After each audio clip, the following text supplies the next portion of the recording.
قال الفيلسوف.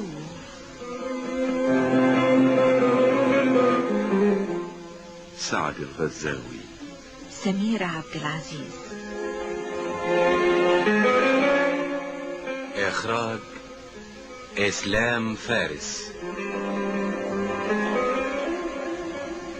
كان لي صديق فيلسوف بأقوال الحكماء شغوف.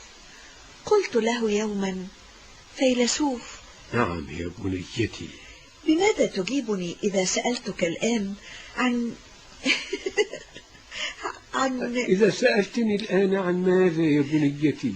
إذا سألتك الآن عن أصدق وأعمق ما يقال عن طبائع الرجال.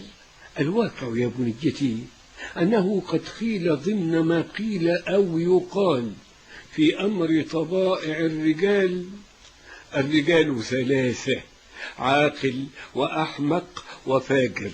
ثلاثة؟ نعم، فالعاقل الدين شريعته، والحلم طبيعته، وحسن الرأي سجيته. نعم. والأحمق إن حدث عجل، وإن حدث وهل، وإن استنزل عن رأيه نزل. نعم نعم. أما الأحمق والعياذ بالله يا بنيتي فإنه إن صحبته شانك، وإن أمنته خانك. سلام قولا من رب رحيم. نعم، الواقع يا فيلسوف أنني قرأت ضمن ما قرأت أن أفضل الرجال هو الذي يتواضع عن رفعة، ويزهد عن قدرة، وينصف عن قوة. نعم نعم، ولا فض فوك يا بنيتي.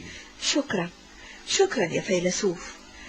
ولكن بماذا تجيبني إذا سألتك الآن عن أحزم الرجال في هذا الزمان؟ أحزم الرجال في هذا الزمان يا بنيتي هو من أخذ برقاب الأمور بين يديه، وجعل العواقب نصب عينيه، ونبذ التهيب خلف أذنيه. جميل جدا، ولكن هذا عن أحزم الرجال، فمن يا ترى تراه أحلم الرجال في هذه الحياة؟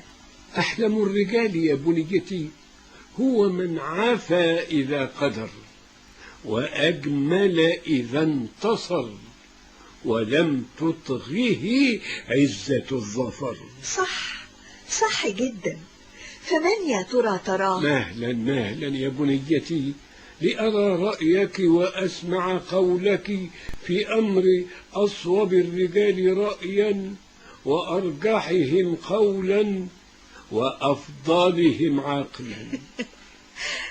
أصوب الرجال رأيا وأرجحهم قولا وأفضلهم عقلا يا فيلسوفي هو من ترك دنياه قبل أن تتركه، وبنى مثواه قبل أن يدخله، وأرضى مولاه قبل أن يلقاه. الله الله الله الله، لقد والله أجبت فأجبت وأحسنت وأصبت. شكرا شكرا يا فيلسوف. ولكن كيف يستدل على فضل الرجل ومزاياه، وعلى خلقه ومروءته في هذه الحياة؟ روي يا بنيتي أن رجلا من البادية جاء ذات يوم إلى الإمام علي بن عم النبي وقال له: يا أمير المؤمنين، ما يكون لي وأنا سيد قومي؟ قال الإمام علي كرم الله وجهه: إن كان لك عقل فلك فضل، وإن كان لك تقى فلك دين، وإن كان لك مال فلك حسب، وإن كان لك خلق فلك مروءة. أرأيت يا بنيتي؟ نعم، وشكرا شكرا، هذا يكفي جدا جدا. إلى الغد إذن يا فيلسوف.